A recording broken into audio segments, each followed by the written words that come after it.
Shalom semua. Pernahkah Bapak Ibu Saudara mendengar kisah tentang Tanah Goshen?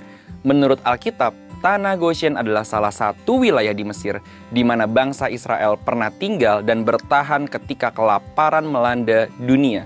Selama 430 tahun, Tanah Goshen menjadi rumah sementara bagi umat pilihan Allah. Uniknya lagi, ketika 10 tulah melanda seluruh Mesir, Tanah Goshen adalah tanah yang dikecualikan oleh Tuhan. Kisah Tanah Goshen telah menjadi gambaran perlindungan dan pemeliharaan Allah bagi umatnya. Oleh sebab itu, dalam Voice of Pentecost kali ini, kita akan membahas mengenai pemeliharaan dan perlindungan supranatural. Pertama, janji Allah kepada anak-anaknya. Yohanes 1 ayat 12 mengatakan bahwa setiap orang yang percaya kepada Allah diberikan kuasa untuk menjadi anak-anak Allah. Oleh sebab itu, kita semua yang percaya pada Tuhan Yesus Kristus dengan segenap hati adalah anak-anak Allah. Dan bagi anak-anaknya, ia berjanji dalam Matius 6 ayat 31-33. Sebab itu janganlah kamu khawatir dan berkata, apakah yang akan kami makan? Apakah yang akan kami minum?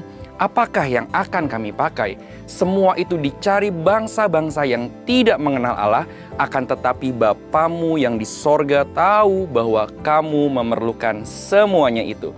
Tetapi carilah dahulu kerajaan Allah dan kebenarannya, maka semuanya itu akan ditambahkan kepadamu. Pemeliharaan adalah bagian dari janji Tuhan kepada anak-anaknya. Selain itu, kata keselamatan dalam Alkitab berasal dari kata Yunani sozo, yang berarti menyelamatkan, menolong, dan menjaga tetap aman. Sehingga perlindungan juga bagian dari janji Tuhan kepada kita semua, anak-anaknya. Kedua, keistimewaan Goshen. Di dalam kitab Keluaran diceritakan ketika tulah melanda seluruh Mesir, hanya Tanah Goshen yang dikecualikan. Sebagai contoh, Keluaran 8 ayat 22.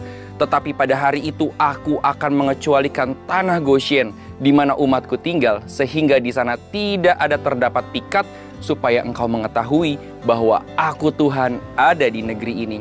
Di masa kini juga ada banyak kesaksian orang percaya atau anak-anak Tuhan yang mengalami pemeliharaan dan perlindungan Allah yang supranatural. Sekalipun Tuhan dapat menolong kita dengan berbagai cara, namun kita jadi mengerti dan memahami bahwa pemeliharaan dan perlindungan Allah yang supranatural masih tersedia bagi kita sampai saat ini. Ketiga, akses masuk Goshen. Berdiamnya bangsa Israel di Tanah Goshen tidak terlepas dari peran seorang Yusuf. Yusuf memiliki otoritas dan kapasitas sehingga bisa membawa keluarganya tinggal di Tanah Goshen. Otoritas dan kapasitas ini diperoleh oleh seorang Yusuf paling tidak melalui dua hal, yaitu tujuan dan proses. Yusuf muda telah mendapatkan visi melalui mimpi bahwa ia akan berkuasa atas keluarganya. Namun tujuannya bukan menjadi penguasa yang dihormati bahkan disembah, melainkan penguasa yang bisa memberikan akses pemeliharaan dan perlindungan bagi keluarganya. Yusuf muda juga melewati proses yang sukar. Ia harus dijual sebagai budak dan ditahan dalam penjara. Tetapi kita sama-sama mengetahui, Yusuf keluar sebagai pemenang dalam prosesnya. Proses telah membuat Yusuf semakin memahami tujuannya, dan tujuan menguatkan Yusuf untuk tetap kuat menghadapi prosesnya.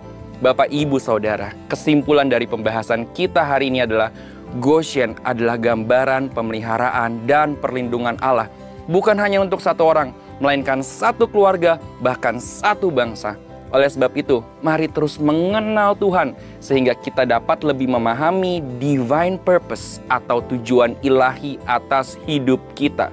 Dan Bapak, Ibu, Saudara, menanglah atas setiap proses yang kita hadapi. Barangkali seperti Yusuf, lewat hidup kita, keluarga, bahkan bangsa kita dapat mengalami pemeliharaan dan perlindungan Tuhan yang supranatural. Saudara, untuk penjelasan lebih lengkap dari tim teologi kami, silakan scan QR Code atau buka link yang ada di atas. Tuhan Yesus memberkati. Hey Indonesia, it's Andy, Sam and Josh from Planet Shakers here, and we can't wait to be with you for Planet Shakers Abundance Tour. Friday, the 4th of July, we will be there at Central International Convention Centre in Bogor. It's going to be so amazing because Planet Shakers Band will be there and also Pastor Russell will be speaking. So you know, guys, it's going to be a move of God. So you want to come, you want to position yourself because your miracle is in the making.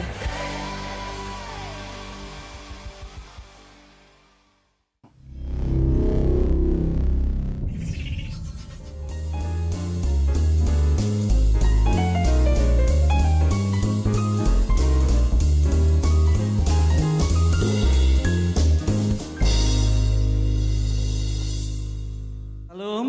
Amin. Salam Mori Bapak Ibu Saudara.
Berserah penuh Tuhan, ku berserah penuh, ku berserah penuh.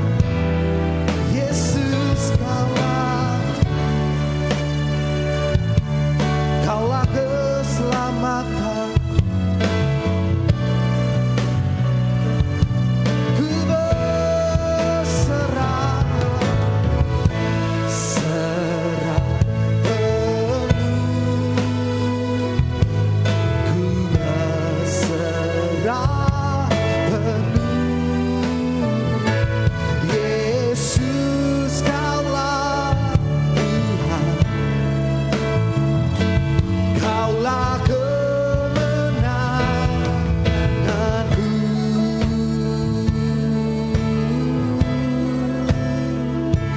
Kemenangan kami, Kau hadir, Kau hadir di setiap langkah, Kau pelita di setiap jalan, dan ku tahu hidupku dalam sesuai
berserah, ku berserah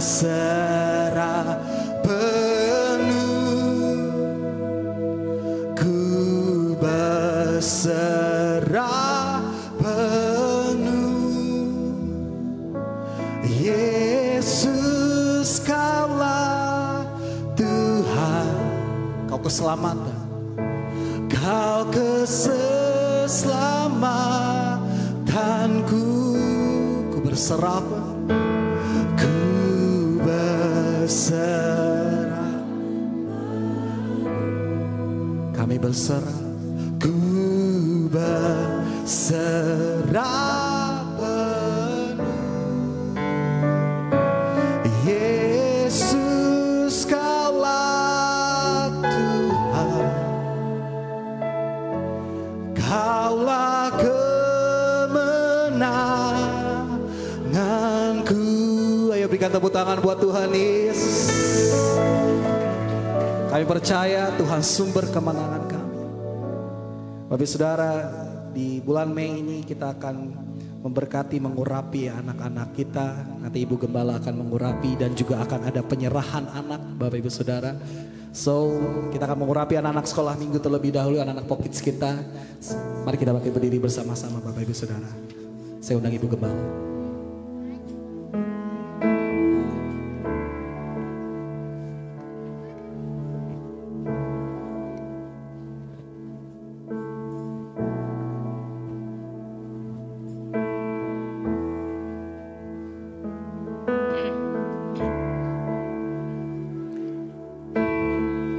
Baik Bapak Ibu Saudara, kita akan berdoa menyerahkan anak-anak kita ini, cucu-cucu kita, untuk diurapi oleh Tuhan sendiri.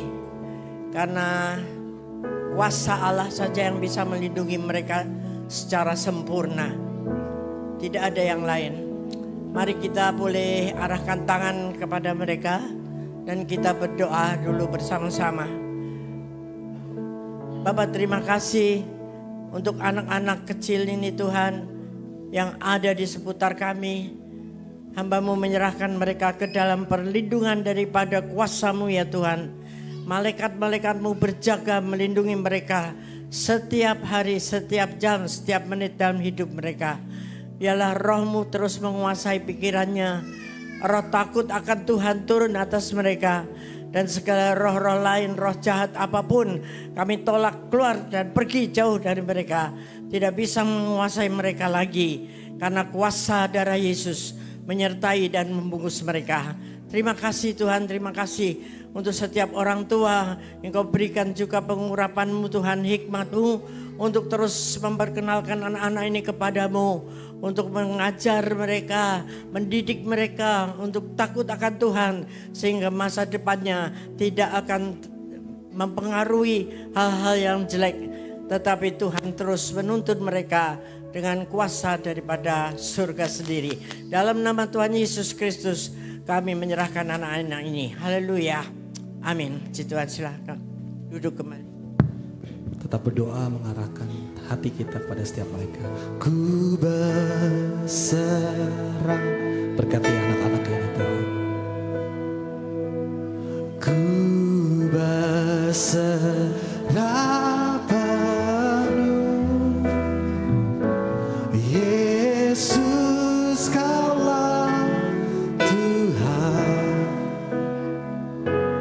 Kaulah keselamatanku. Ku berserah penuh, ku berserah penuh,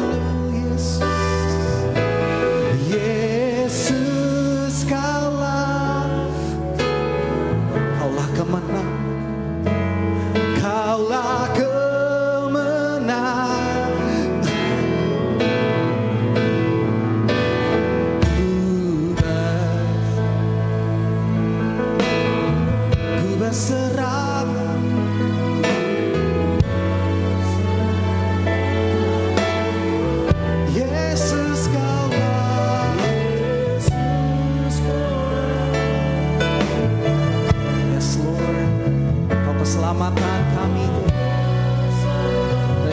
Kami kecil sampai dewasa, kami nyatakan ku berserah. Ku berserah. Ku berserah. Yesus Kaulah Tuhan. Kaulah kemenangan. Ayo sekali lagi Bapak Ibu Saudara nyatakan, ku berserah, ku berserah, kami berserah Tuhan.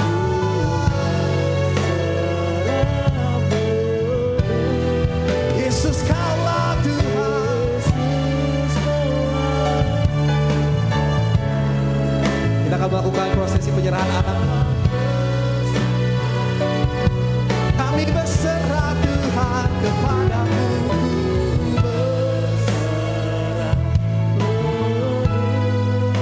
Yes Lord.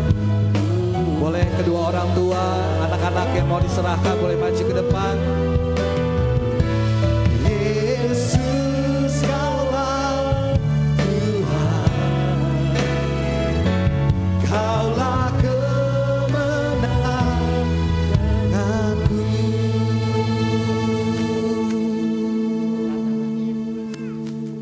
Baik, sekali lagi kita akan mengundang kuasa daripada Allah untuk melindungi anak Ratama Jovan Immanuel Sitanggang. Oleh iman kedua orang tuanya, Hamba menyerahkan engkau ke dalam tangan perlindungan Tuhan. Kuasa darah Yesus melindungi dan terus menaungi hidupmu dari sekarang sampai selama-lamanya. Engkau memberkati kedua orang tuanya, Bapak Yohanes dan Ibu Stefani, untuk terus mendidik anak-anak ini menjadi takut akan Tuhan. Dan biarlah abangnya juga Tuhan sertai terus tumbuh bersama dengan Roh Kudus, takut akan Tuhan dan penjagaan Tuhan turun atasmu. Dalam nama Tuhan Yesus Kristus. Haleluya. Amin. Kita berikan tepuk tangan yang baik buat Tuhan Yesus. Boleh saya undang kita bagi berdiri bersama-sama sekali lagi kita nyanyikan lagu ini. Ku berserah penuh. Ku berserah penuh. Kami berserah. Yesus Kaulah Tuhan. Kaulah keselamatan. Kaulah keselamatan. Ku berserah. Ku berserah.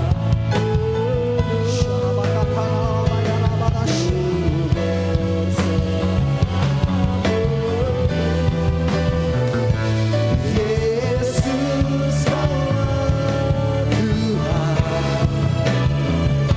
Kaulah kemenangan. Yesus Kaulah Tuhan. Yesus Kaulah. Yesus Kaulah Tuhan. Yesus Kaulah Tuhan. Yesus Kaulah Tuhan. Kaulah kemenangan. Kaulah kemenanganku. Sorak-sorai yang dahsyat buat Allah kita. Haleluya. Haleluya. Haleluya. Terima kasih Tuhan. Terima kasih Tuhan. Dan kami terus akan menjadi pemenang-pemenang. Oleh karena kuasa-Mu ada dalam hidup kami. Terima kasih Tuhan. Menang atas setiap masalah apapun. Baik itu ekonomi, dalam masalah-masalah dalam rumah tangga, sakit, penyakit, tekanan-tekanan dari roh jahat kami tolak semua dalam nama Yesus Kristus. Dan biarlah suara-Mu saja yang selalu terdengar dalam kehidupan kami. Berkati jam ini Tuhan, untuk kami boleh buka hati, kami boleh duduk diam di dalam hadirat-Mu, dan kami mendapatkan terus tuntunan daripada Tuhan. Di hari-hari mendatang kami terus muncul sebagai pemenang. Terima kasih di dalam nama Tuhan Yesus Kristus yang siap diberkati Tuhan. Katakan bersama-sama. Amin. Sekali lagi sorak-sorai katakan haleluya. Haleluya. Aku umat pemenang bersama Yesus. Amin. Silakan duduk. Haleluya. Puji Tuhan, kita masuk di bulan Mei, saudara. Bulan yang kelima sudah. Dan tema hari ini saya berikan apa yang terjadi setelah Yesus bangkit. Kita memperingati kebangkitan Yesus 2 minggu yang lalu. Cepat sekali sudah berlalu 2 minggu. Ya. Dan dari kebangkitan Yesus sampai nanti kenaikan Tuhan yang kita peringati di 29 Mei. Ada berapa hari itu saudara? 40 hari. Ya, 40 hari nanti Tuhan akan naik ke surga. Ya, apa yang terjadi saat itu? Di mana Yesus? Halo. Dari Yesus bangkit sampai nanti naik ke surga, dia ada di mana, Sir? Di dunia, di bumi. Ya, momen-momen itulah yang kita sekarang ini sedang peringati. Supaya kita membayangkan saat itu Yesus ada di bumi mendatangi murid-muridnya. Orang-orang dekat dia. Nah, biarlah kita punya iman bahwa hari-hari ini Tuhan Yesus mendatangi kita. Katakan amin.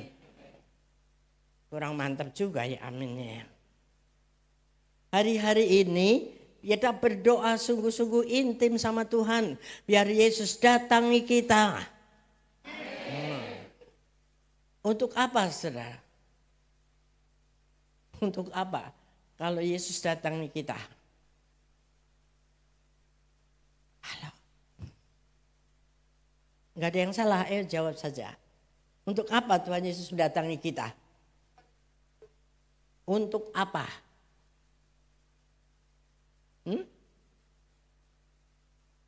Oh, itu sudah ditebus di kayu salib.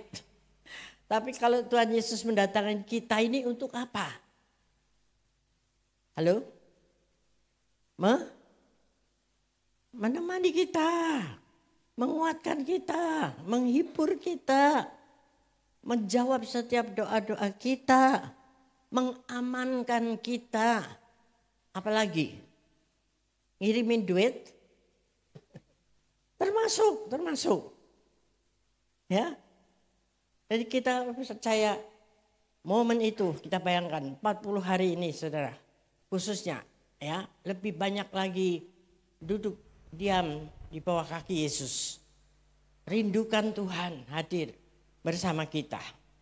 Karena pada waktu itu kemarin di MDPC bersama Pak Niko juga, Pak Niko pas klop membahas tentang hal ini yang saya sudah persiapkan beberapa hari sebelumnya. Artinya beberapa hal yang saya ingin sampaikan atau share kepada saudara bahwa hari-hari sekarang ini di zaman itu Tuhan Yesus datangi beberapa pihak, beberapa murid-murid yang termasuk orang-orang dekat Tuhan Yesus. Nah, yang pertama kali kita akan lihat ketika Yesus bangkit pertama kali hari ketiga di pagi-pagi hari, siapa yang menemui Tuhan Yesus? Siapa yang melihat, menyaksikan Yesus itu sudah bangkit?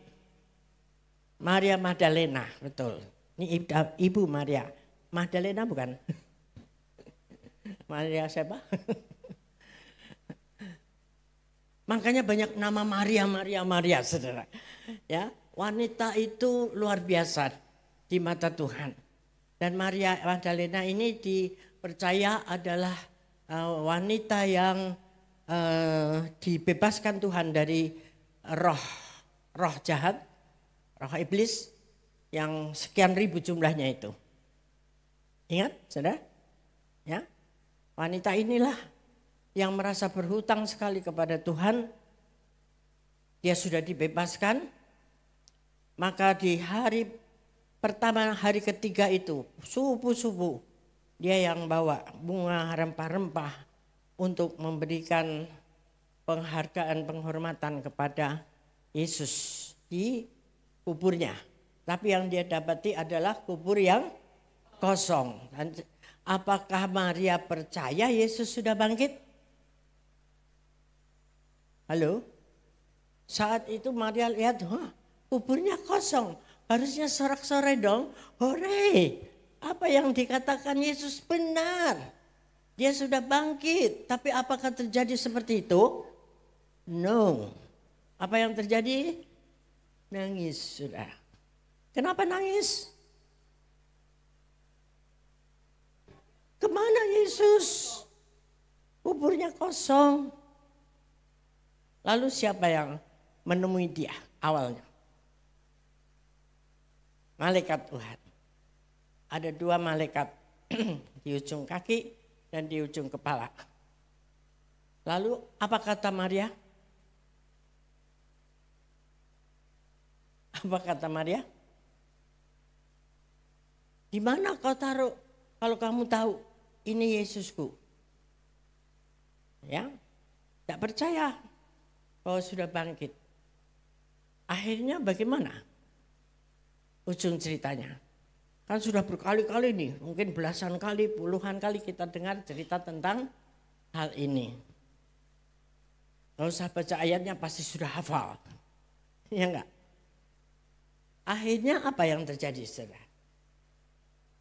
Maria bisa percaya enggak Yesus sudah bangkit? Percaya. Karena ada apa? Ada apa atau ada siapa di situ? Kecuali 2 malaikat itu.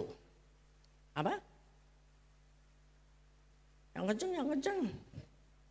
Yesus sendiri, betul?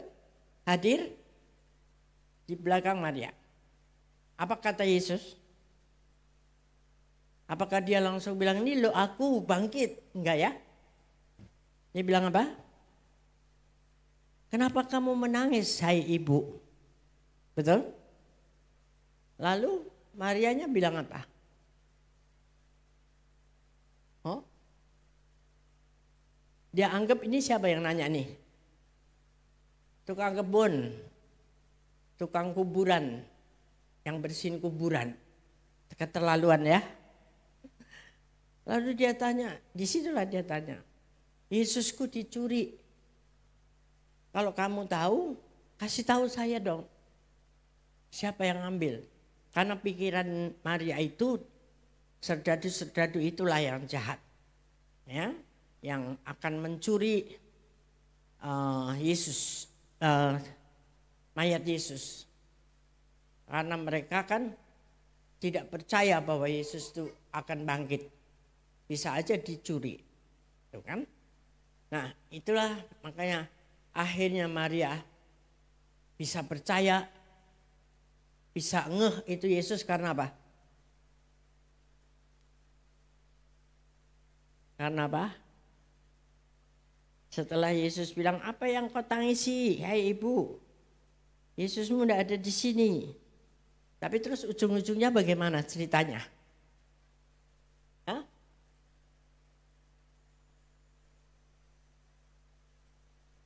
Nanti ya, kita baca ya ayatnya ya.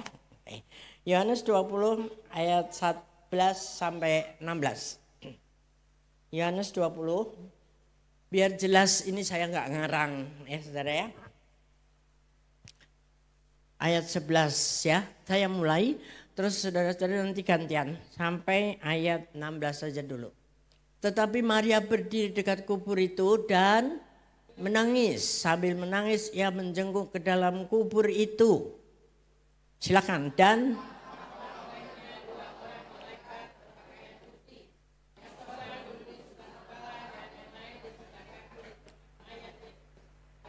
nah, cocok ya yang kita omong tadi ya. Kata malaikat-malaikat itu kepadanya, ibu, mengapa kamu menangis? Jawab Maria kepada mereka, Tuhanku telah diambil orang dan aku tidak tahu di mana ia diletakkan. Terus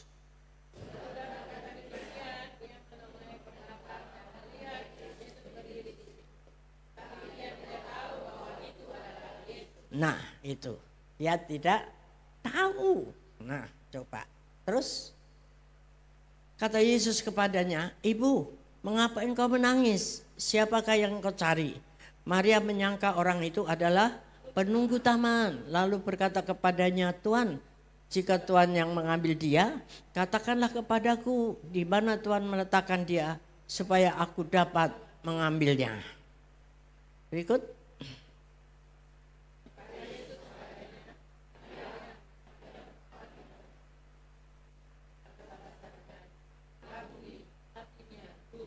Jadi gara-gara apa si Maria bisa ini Yesus? Gara-gara apa? Dipanggil namanya. Ya. Dipanggil namanya. Tadi kan ibu gitu ya. Ketika dia bilang Maria, dia kenal suara itu. Baru terbuka selubung itu bahwa itu Yesus. Lalu dia bilang, "Guru, Rabuni."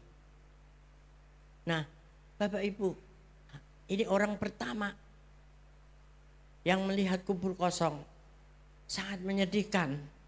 Dia bukan bersorak-sorai bergembira Yesus bangkit. Tetapi dia enggak ingat sama sekali bahwa Yesus pernah ngomong berkali-kali. Di dalam perjalanannya bersama-sama dengan Yesus selama sebelum kematiannya. Udah kayak kehapus semua itu. Yang pertama itu Maria. Ya, nah setelah selesai itu baru dia percaya dan dia cerita kepada yang lain. Nah, lalu saya ambil aja yang penting, beberapa poin yang Tuhan Yesus datangi orang-orang yang menjadi orang dekat Tuhan Yesus. Yang kedua adalah Yesus menemui murid-murid yang berjalan ke Emmaus. Ya. Lukas 24 15 sampai 17. Ketika mereka sedang bercakap-cakap dan bertukar pikiran, datanglah Yesus sendiri mendekati mereka, lalu berjalan bersama-sama dengan mereka. Terus silakan 1, 2, 3.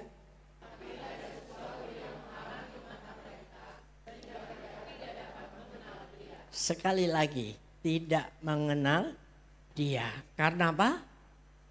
Matanya ada yang menghalangi. Nah, apa yang menghalangi itu? Macam-macam.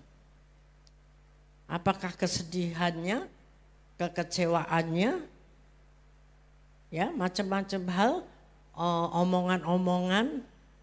Kalau zaman sekarang netizen, komen-komennya yang aduhai, ya dia ini lagi ngobrol begitu. Ya. Nah, tapi di situ Yesus hadir. Tapi enggak juga. 17-nya. Yesus berkata kepada mereka berdua itu, "Apakah yang kamu percakapkan sementara kamu berjalan?" Maka berhentilah mereka dengan muka muram. Jadi artinya benar-benar enggak kenal nih siapa yang nimbrung bicara ini. Karena dia mukanya muram.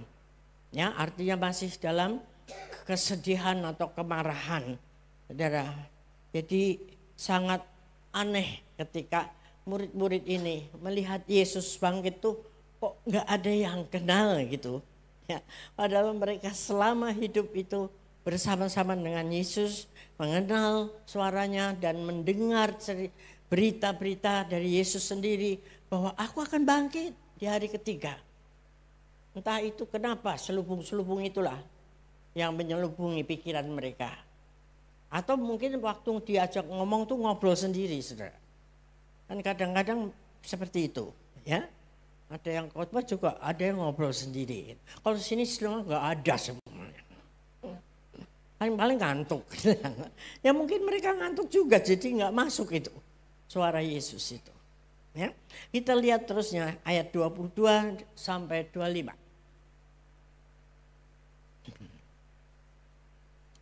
Tetapi beberapa perempuan dari kalangan kami, dia cerita nih, kalau nanti terlalu panjang ya. Bapak Ibu nanti baca urutannya supaya kita ngerti, jangan sampai gak ngeh kayak murid-murid Yesus ya. Beberapa perempuan dari kalangan kami telah mengejutkan kami. Pagi-pagi buta mereka telah pergi ke kubur. Terus 28 dan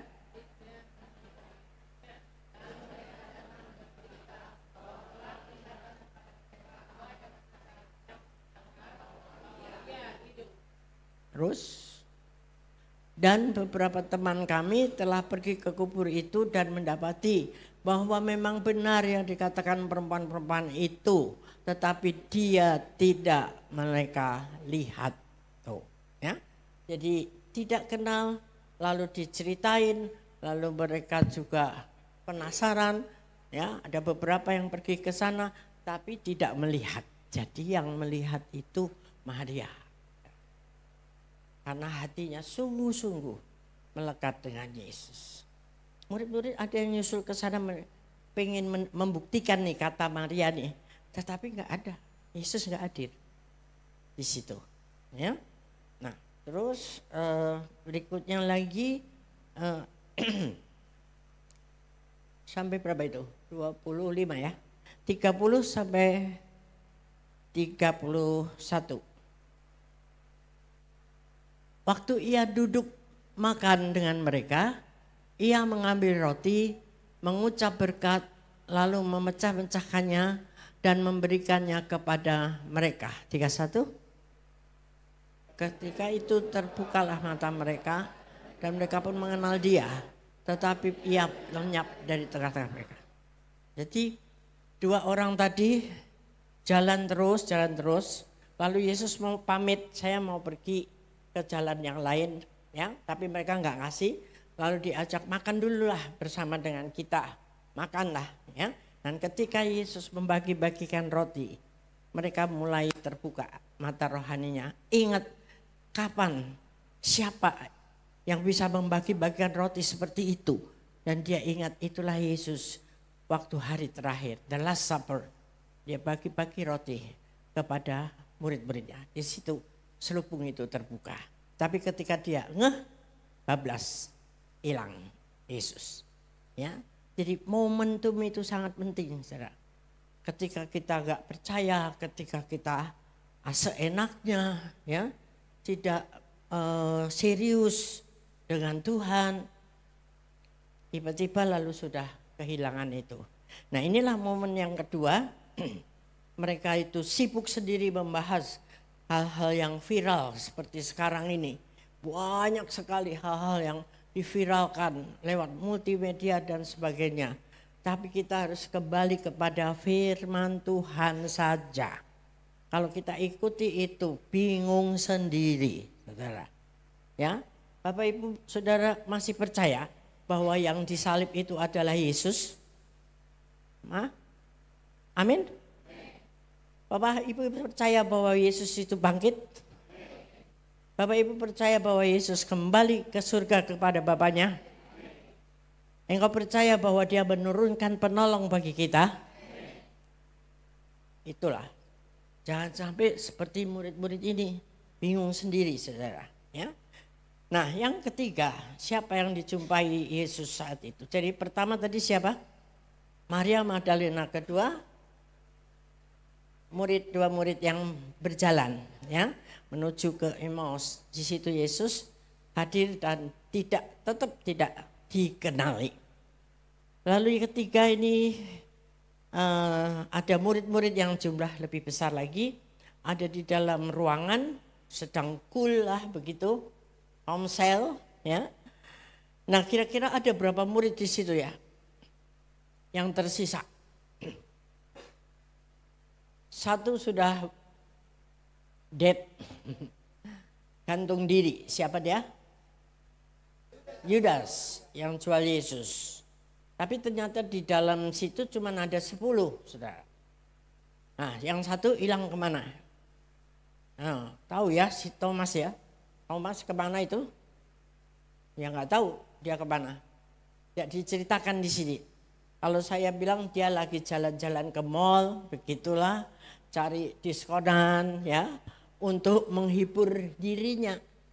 Hatinya yang galau. Kenapa Yesus mati juga? Begitu kan kira-kira. Jadi ada kekecewaan sehingga dia nggak mau duduk diam bersama-sama teman-teman yang lain.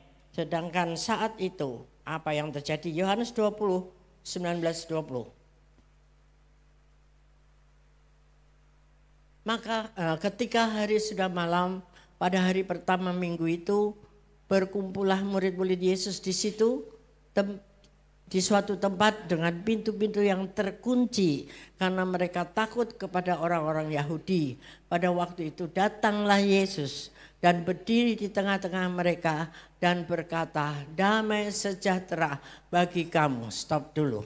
Jadi Yesus datang ngetuk pintu enggak? Tidak. Yesus datang bawa kunci enggak? Kok bisa masuk? Karena Tuhan, karena Yesus. Dia ajaib, dia bisa apa aja. Tidak terbatas oleh dinding, tidak terbatas oleh masalah kita, tidak terbatas oleh penolakan kita terhadap dia. Tapi dia bisa hadir di mana saja. Ini buktinya. Dan ketika dia hadir, dia memberikan apa? Kado-kado. Mas yang lagi mahal sekarang memberi apa? Damai sejahtera bagi kamu. Kenapa? Karena murid-murid sedang galau kan? Lagi takut didobrak, dikeroyok sama si serdadu-serdadu itu. Ketakutan itu loh. Sebetulnya ini luar biasa anehnya. Ya. Sebab murid ini tahu semua diceritakan oleh Yesus. Tetapi mereka sangat ketakutan berat. Ketika Yesus disalib itu semua juga nyingkir. Ya, tidak hanya Yudas itu aja yang hilang. Satu persatu mereka pergi. Petrus apalagi. Ya, sok jagoan dia bilang, aku tidak akan meninggalkan engkau. Biar mati sekalipun aku bersamamu Yesus. Waduh, itulah Petrus ya. Tetapi dia mengkhianati Yesus. Tapi yang lain biarpun diam juga mengkhianat. Karena ketika Yesus di kayu salib satu persatu pergi. Tidak ada yang tinggal sampai selesai kecuali Yohanes dengan wanita-wanita. Maria antara lain. Terusnya ayatnya jangan hilang. Nah, ayat berikutnya. Dan sesudah berkata demikian, ia menunjukkan tangannya dan lambungnya kepada mereka. Murid-murid itu bersukacita ketika mereka melihat Tuhan. Ingat ada berapa murid tadi? 10. Tuhan Yesus membuktikan ini aku benar-benar. Karena ada lambung yang terlukai, ada tangan yang berlubang. Ya, tetapi karena ada satu tidak hadir di situ, yang nggak dapat damai sejahtera tadi, saudara. Maka dari itu ketika ada acara yang sudah dijadwalkan, apa saja kita usahakan selalu hadir. Supaya kita nggak kelewatan berkat-berkat khusus yang Tuhan sedang kemas buat kita. Seperti tadi, damai sejahtera aku berikan padamu. Itu enggak gampang, saudara. Damai sejahtera itu sangat mahal. Tidak bisa dibeli oleh dunia ini. Nah, kemudian apa yang terjadi berikutnya? 24 sampai 29. Tetapi Thomas, tadi yang kita omongin, seorang dari ke-12 murid itu yang disebut Didimus tidak ada bersama-sama mereka ketika Yesus datang ke situ. Silakan. Nah, maka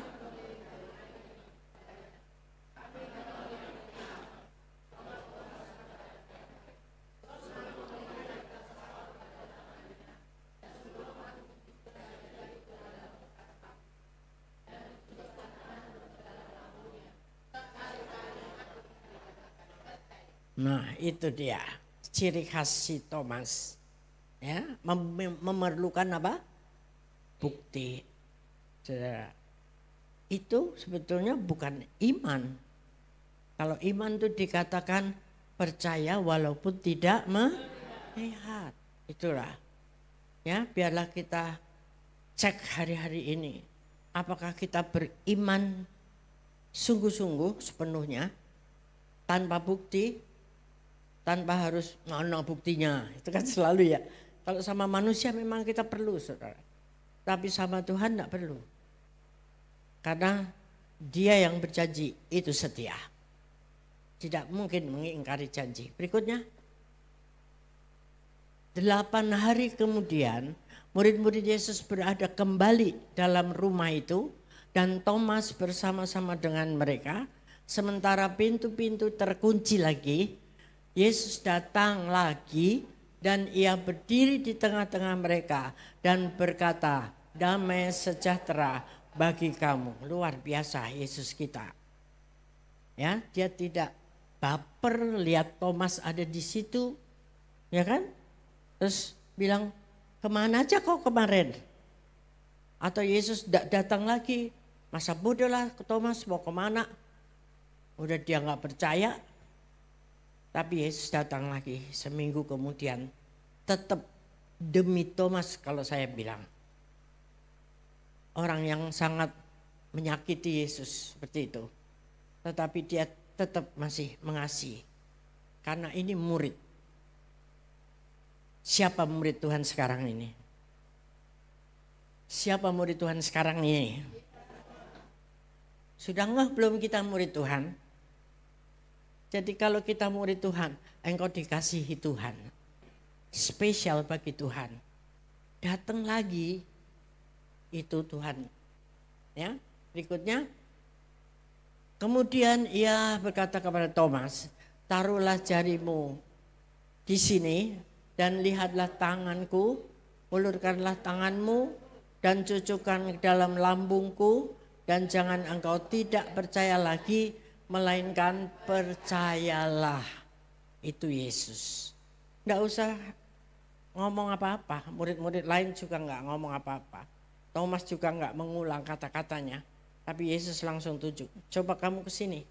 Cocokkan jarimu di jariku. Karena Tuhan tahu setiap hati kita loh. Hati-hati makanya. Ya. Gak usah diceritain orang lain. Tuhan tahu hati kita.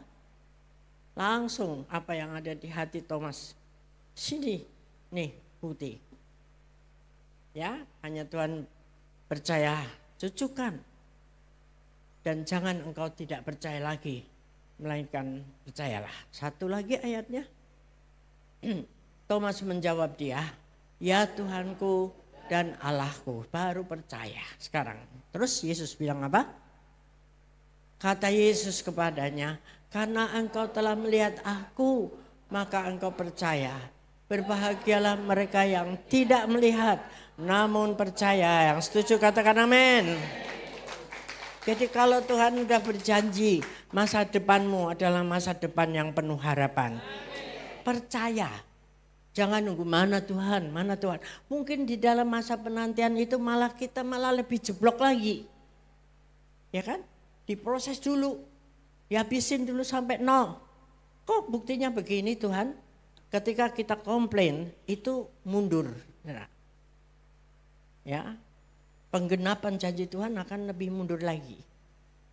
Tetapi kalau kita percaya tanpa melihat, percaya walaupun belum ada bukti, Yesus tidak mau berhutang kepada kita dengan janji-janjinya. Ya, ini sungguh-sungguh saudara. Saya dapatkan ini sebelum saya ke MDPC kemarin. Dan Pak Niko mengupas hal ini juga. Jangan jadi orang percaya seperti Thomas. Ya. Masalahnya memang banyak sekali dalam hidup ini. Tetapi kita diuji untuk kita ini percaya. Kalau bahasa Jermannya itu bilang tuh pasrah bongkoan. Pak Hans gak ngerti pasti. Tahu ya Pak? Apa itu artinya? Hah? Berserah sepenuhnya tanpa pamrih.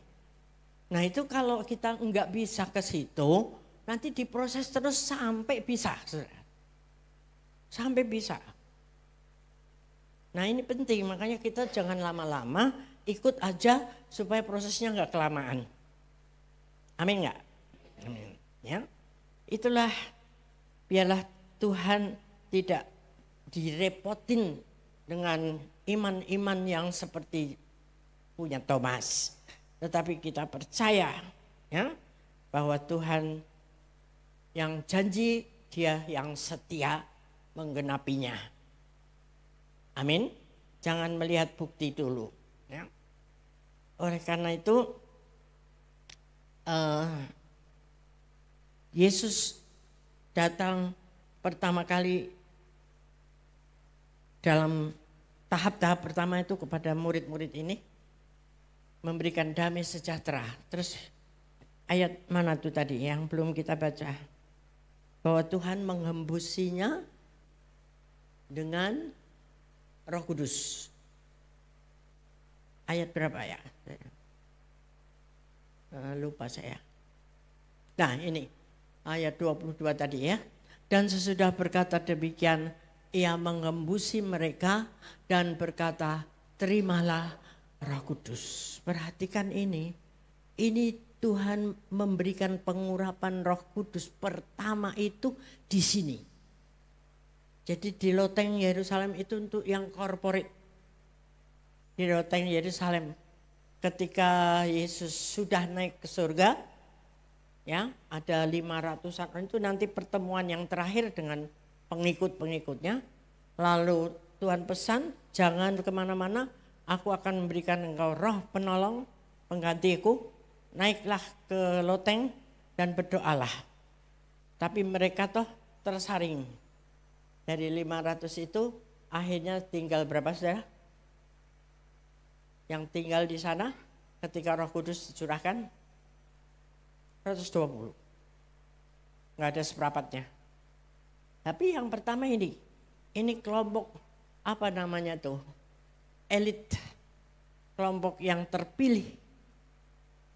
Yang sangat pilihan daripada Tuhan. Special edition namanya sekarang tuh. Nah kita ada di situ bukan? Halo? Kita ada di kelompok ini bukan? Gak mantap aminnya. Saudara semua ada di kelompok ini bukan? Nah, terima Roh Kudus itu yang pertama kali. Dan itu menjadi kekuatan kita apapun yang terjadi di dalam dunia ini. Bukan janjinya bebas masalah, tidak ada.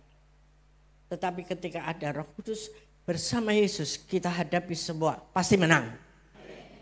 Temanya bulan Mei ini ternyata menjadi prajurit yang siap siaga. Saya baru ngeh tadi malam, itu tema Pondok Gede untuk bulan Mei.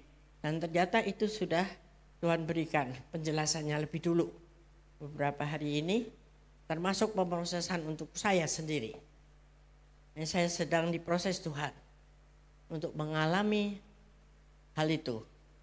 Sehingga bisa muncul sebagai pemenang terus. Nanti bagian yang keempat ini akan lebih jelas lagi. Ya, baiklah kita terus setia, jangan sering absen-absen itu kan. Ya kalau minggu ibadah, ya kalau lagi nggak ada undangan, kalau lagi tidak ada keperluan lain, ya saya ibadah. Kalau ada yang biarkan. Mestinya lihat Tuhan saja sama para kerja. Sebenarnya cinta sama kita. Padahal ibadahnya itu buat Tuhan. Ya kan? Itu usahakan kalau sudah ada di mana apalagi sekarang bisa lain. Ya kan? Kita bisa ambil waktu paling kita yang menikmati hubungannya. Karena siapa yang tidak tahan, Tuhan bilang jaga-jagalah waktu dia di Getsemani itu. Tapi mungkin murid-muridnya tidur, sehingga mereka begitu kacau dan berantakan. Ya Petrus sudah tahan hanya itu sama wanita saja. Kamu kan pemimpinnya gitu ya, itu ada wanita dalam namanya kita tahan selalu. Yang keempat itu masuk kita. Sekarang tadi dalam ruang yang uji-uji Tuhan Yesus hadir.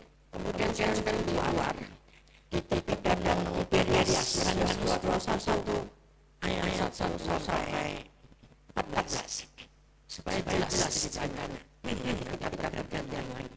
Kemudian Yesus menampakkan diri lagi kepada murid-muridnya di pantai dan Tiberias dan ia menampakkan diri sebagai berikut. Dua, silakan.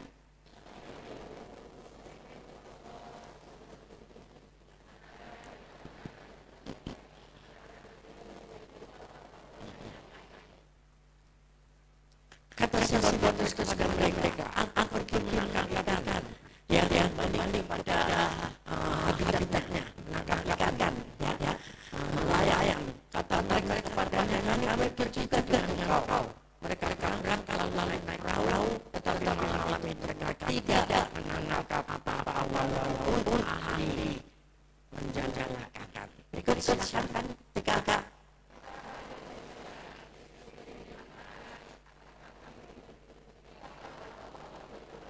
Nah, sekali lagi kan tidak tahu bahwa itu adalah tanya orang itu semuanya tahu.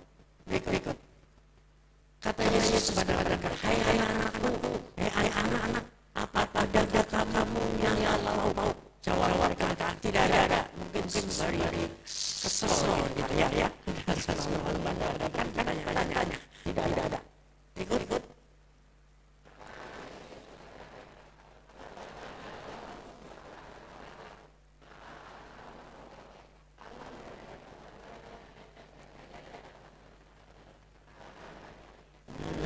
Itu dia. Tadi kan belum kenal Yesus ya kan? Ada orang-orang di belakang, dia bilang jalanmu di sebelah kanan. Ini ikan nelayan yang jago. Ini sudah ada air dan kau. Masuk di mana? Dan ini sudah siang. Gak ada orang nangkap ikan kan siang mau kecuali ikan cere.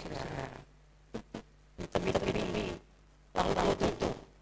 Kalau ikan di dalam sana dan yang di tengah malam ya kan? Ada yang nelayan sini. Enggak ada yang adalah makan ikan. Ya, itu ditanya. Ya, buktinya bahwa mereka itu dulu sama-sama. Walaupun belum tahu itu Yesus tercilkan yang taat sehingga hasilnya apa? Mereka tidak dapat mengarahnya lagi karena banyaknya ikan. Ikut.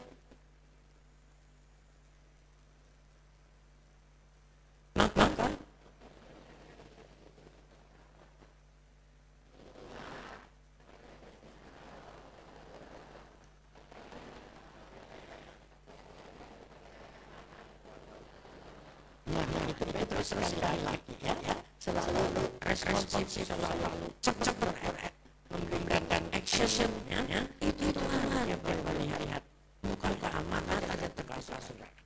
Sesuatu yang menutupinya diangkat sehingga dia sadar itu Tuhan. Lalu dia pakaian karena nelayan saya pakaian nelayan ya. Lalu terjun menemui Yesus. Terus ya. Saya baca mana murid yang lain datang dengan perahu karena mereka jauh dari darat. Bayang ya, tidak jauh di darat. Akhirnya sedang gagal. Hanya kira-kira selesai saja dan mereka mengambil jalan yang penuh ikannya itu. Teman-temannya dibantu karena tidak kuat. Ya, perahu-perahunya tidak muat. Terusnya. Ya.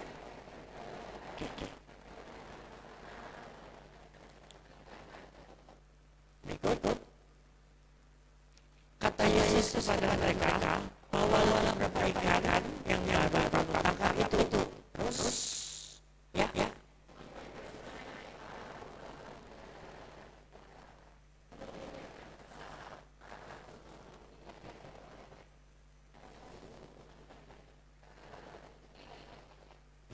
Sini dulu ya.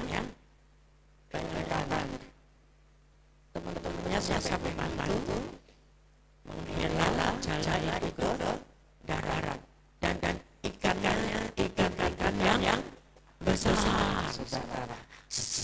saudara.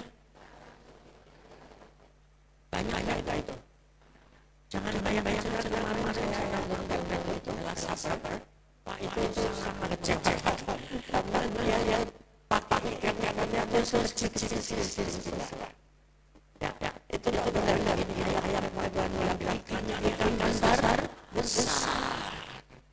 Mungkin gede apa ya? Jangan ya. Sekecil apa ya? Bayangkan 153 ekor, tetapi yang jalannya tidak koyak. Apa pengertiannya saudara? Kalau kita ada nurut suara Tuhan yang tidak mungkin di tempat dangkal, di sebelah kanan, yang ekor itu dapat sesuatu dan sangat besar, jumlahnya banyak dan segala keajaiban terjadi. Jalan sifatnya satu, bukan dibagi jalan. Di perahu-perahunya memang dibagi, tetapi jalan itu satu dan itu ya. Itulah kalau Tuhan sudah memberikan berkat itu tidak akan mencuri apapun lagi. Percaya. Tapi apa yang Tuhan beri itu kita juga berserah. Ya, kita mesti bagi semua. Saya yang yakin 153 ekor tidak mungkin dia malam itu. Mungkin dia bilang berambang ayo habisi semua ikan itu. Waktu itu enggak ada riset serumahnya dia. Betul SS juga belum ada. Pasti video bayangan ikan-ikannya aja. Nah kalau ada sesuatu yang besar dari Tuhan, jangan disimpan sendiri. Ya kan? Minimal kita ingat kesaksian Tuhan. Hari-hari ini apa yang dilakukan orang-orang sekeliling kita, kehidupan semakin buruk, ekonomi makin buruk, PHK makin banyak. Bagaimana kita mau menjadi penuai jiwa? Ikan-ikan gede itu adalah jiwa sekarang ini. Bicara tentang jiwa. Orang-orang yang besar, orang-orang yang pangkat mungkin, tetapi mereka sedang dalam lalau. Banyak yang putus asa, bisnisnya merugi, tertipu dan sebagainya. Dan itu yang kita harus tolong mereka dengan kesaksian. Ada foto satu yang tips tentang moyang. Tolong bisa. Tips tentang moyang. Kemarin ada dari Nik.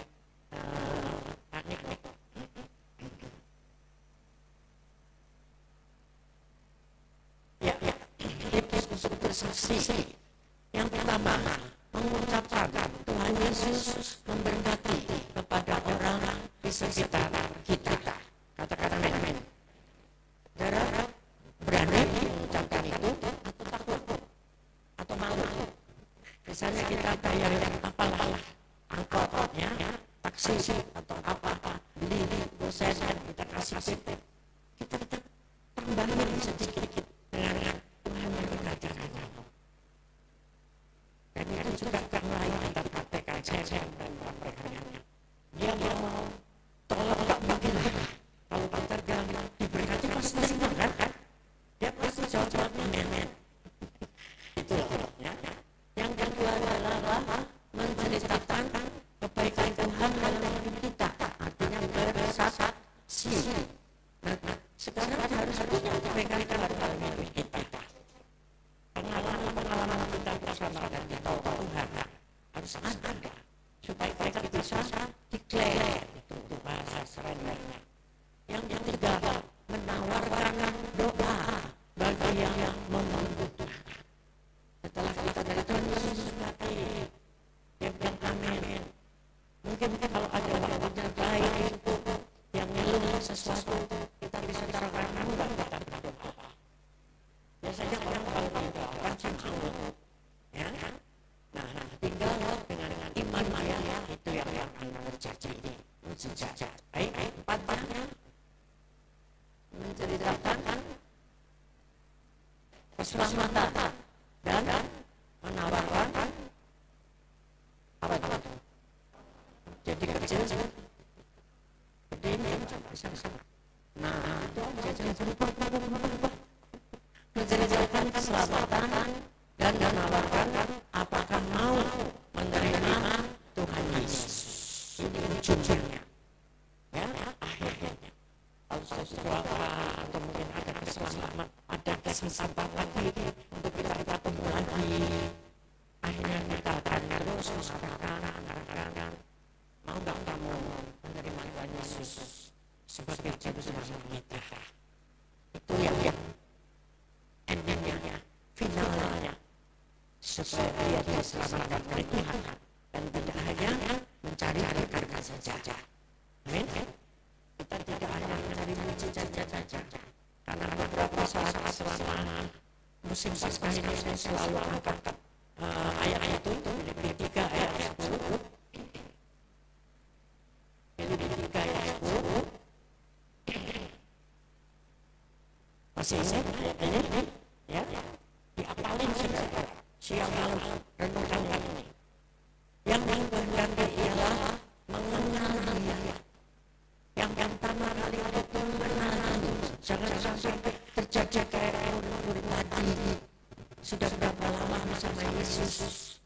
Terus setiap hari bersama Yesus. Kok tidak kenal dia bangkit? Aneh sekali. Nah itu sesuatu. Namun kita ini kenal Dia. Ketika dia hadir, ketika ada sesuatu yang lembut dalam hati kita kenal Dia itu tidak gampang saja. Memang tidak gampang. Saya sedang berusaha di situ. Hari-hari ini, apakah ini Tuhan atau bukan? Karena saya sampai ini, saya harus lagi dulu. Makanya hati-hati saya malam-malam. Mau bila-bila enggak, Tuhan kasih sih. Proses itu. Supaya kita kenal benar-benar siapa Dia. Dan kuasa sebenarnya. Ada kuasanya. Yang mujizat. Yang membuat banyak hal-hal yang bisa terjadi. Dan kita membangun sebagai pemenang. Tapi jangan lupa ayat 3. Persekutuan dalam penderitaan. Itu dia. Di awal-awal bulan kemarin di Jumat langsung saya sampaikan. Kita mungkin saya bilang ke Yesus, kalau jauh ini lalu daripada aku. Tapi harus diakhiri dengan jajalah kehendakmu. Kita tidak bisa salah apa, tapi saya terjadi masalah yang membuat kita stres berat. Tapi belum saya sedikit dari Yesus. Masih belum. Saya tidak selesai situ. Karena saya bilang, oke lah. Kalau memang ini kehendakmu, jadilah sesuai kehendakmu. Oh, saya belum berkering-kering darah. Yesus yang ada. Jadi hati-hati mampu. Saya katakan, cobaan tidak akan melebihi kekuatanmu. Betul? Ya, jadi kalau masih kuat, nah itu saja ini. Bagi saya harus terima praktek itu sebelum melakukan bicara. Makanya hari ini saya bisa bicara di sini hanya karena kekuatan Tuhan. Harus mengalami mengenali diri secara pribadi supaya akhirnya kita menjadi berkat dan diberkati Tuhan. Ayat-ayat yang diberikan kemarin. Maniko, ada salah satu tolak lagi. 29 dan ayat 8. Mungkin ayat-ayat ya. 29 ayat 8. 2 Korintus 9 ayat 8. Dan Allah, yuk kita sama-sama ya, biar menjadi rema buat kita. 1, 2, 3. Dan Allah sanggup melimpahkan segala kasih karunia kepada kamu, supaya kamu senantiasa berkecukupan di dalam segala sesuatu dan malah berkelebihan di dalam berbagai kebajikan. Katakan amin. Berkelebihan, ya, senantiasa berkecukupan, bahkan berkelimpahan. Berkelebihan itu berkelimpahan di dalam segala kebajikan. Kebajikan itu apa? Saudara bisa mengampuni orang yang bersalah kepadamu. Ada ayatnya tadi bilang, kalau engkau tidak mengampuni, Tuhan tidak mengampuni loh. Nah itu kebajikan itu kau harus melimpah. Tidak hanya karena kita salah kita minta ampun sama orang. Tapi kita nggak bersalah dijadikan salah dan kita mesti mengampuni mereka. Nah itu yang topnya. Kasihilah musuhmu ujungnya. Ya. Dan Tuhan pasti membukakan tadi itu 153 ekor ikan besar-besar buat kita semua. Amin. Di sorak-sore yang dahsyat buat Allah kita. Mari kita masuki perjamuan kudus pada siang hari ini dengan hati yang penuh syukur. Ketaatan kita jangan sampai luntur, saudara. Karena Tuhan mau kita itu taat sepenuhnya. Jangan seperti Thomas, ya, percaya sepenuhnya. Jangan gampang plin-plan, sebentar percaya, sebentar enggak. Nah itu akan dimuntahkan. Artinya suam-suam kuku imannya, saudara. Baiklah, kita persiapkan roti dan anggur. Ada yang belum terima boleh angkat tangannya kalau belum. Belum. Ini ada di depan ada 1, 2, belum? 1. Tolong. Mari kita bangkit berdiri dan kita katakan, jiwaku merindukan Engkau Tuhan.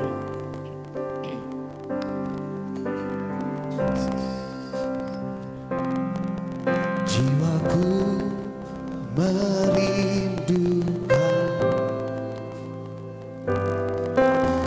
Ya Allah yang hidup.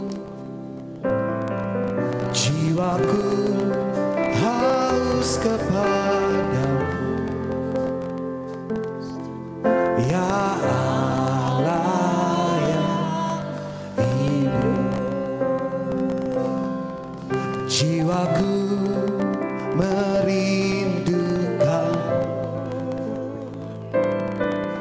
Ya Allah yang hidup. Jiwaku haus kepadamu Ya Allah yang hidup. Ku bersyukur kepadamu, sumber pengharapanku, penolongku, ya Allahku, tiada yang sepertimu. Ku bersyukur, ku bersyukur kepadamu, sumber pengharapanku, penolongku, ya Allah, tiada yang sepertimu, tiada yang sepertimu,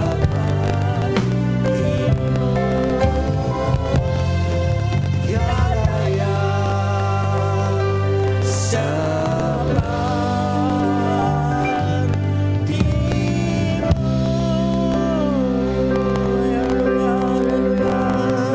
Sembah Dia sekali lagi. Katakan, aku mau beriman penuh kepadamu Tuhan, mengenal Engkau secara pribadi. Haleluya. layakan aku menerima tubuh dan darah-Mu hari ini Tuhan. Terima kasih Bapa, terima kasih untuk pengorbanan-Mu. Haleluya. Syukur bagi-Mu Tuhan. Terima kasih. Ampuni setiap dosa kami Tuhan. Mungkin kami tidak menyadarinya. Biarlah saat ini Roh Kudus terus menemani dan membongkar setiap hal yang mungkin ada di dalam hati kami yang belum terselesaikan. Tuhan, Engkau datang dan melawat setiap kami, agar kami berkenan di hadapan-Mu untuk masuk di dalam sehidangan dengan Engkau, di dalam darah dan tubuh-Mu. Terima kasih Tuhan, terima kasih.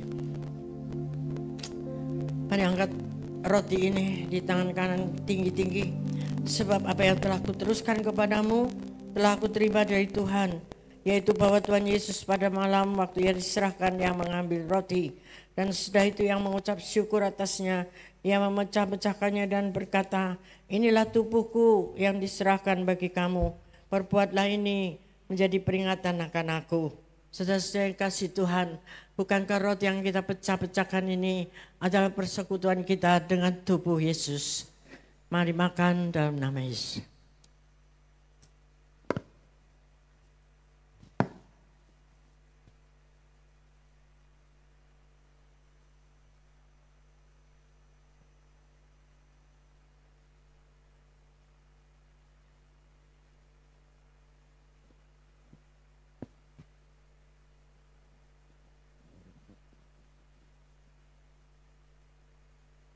Angkat cawan ini di tangan kanan tinggi-tinggi. Demikian juga Ia mengambil cawan sesudah makan lalu berkata, cawan ini adalah perjanjian baru yang dimeteraikan oleh darahku. Perbuatlah ini setiap kali kamu meminumnya menjadi peringatan akan aku. Saudara-saudara yang kasih Tuhan, bukankah cawan pengucapan syukur yang atasnya kita ucapkan syukur ini adalah persekutuan kita dengan darah Yesus. Mari minum dalam nama Yesus.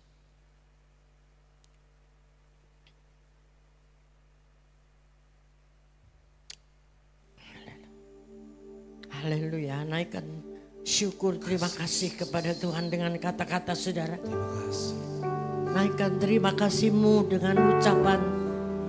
Haleluya. Terima kasih Yesus, terima kasih Bapa, terima kasih, terima kasih Tuhan.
Yang bersyukur kepada Tuhan, katakan haleluya. Haleluya. Terima kasih Tuhan untuk korban-Mu di kayu salib.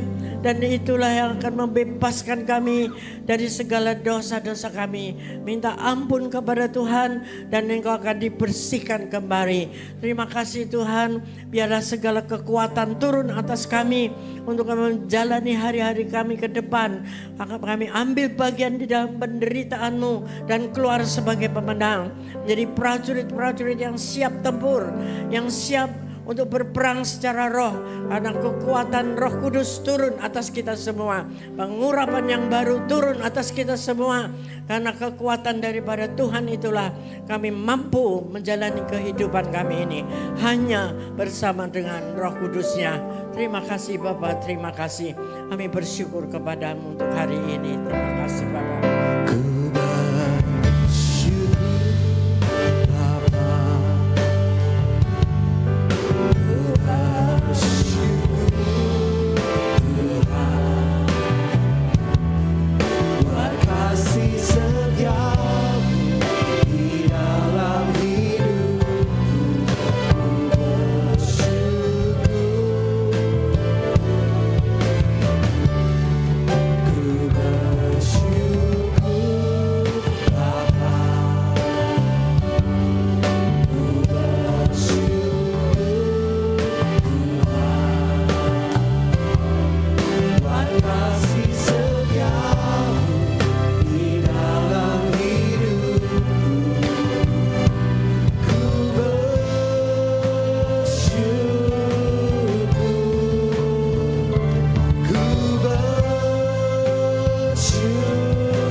Apapun yang terjadi dalam hidup ini, Engkau bersama kami. Terima kasih Tuhan, itulah janji-Mu. Engkau memberikan kami kekuatan dan damai sejahtera-Mu berlimpah-limpah. Mari kita siapkan hati kita untuk membawa berkat-Nya itu, yaitu damai dan sejahtera Tuhan yang berlimpah-limpah. Roh Kudus yang dihembuskan kepada kita semua untuk kita maju terus bersama Dia dari hari ini sampai Tuhan datang kembali. Tetap setia dan menjadi pemenang. Haleluya. Amin. Selamat hari Minggu. Tuhan memberkati. Tapi saudara bisa bersatu di Yesus menyerak mengucap syukur atas ibadah pagi siang hari ini.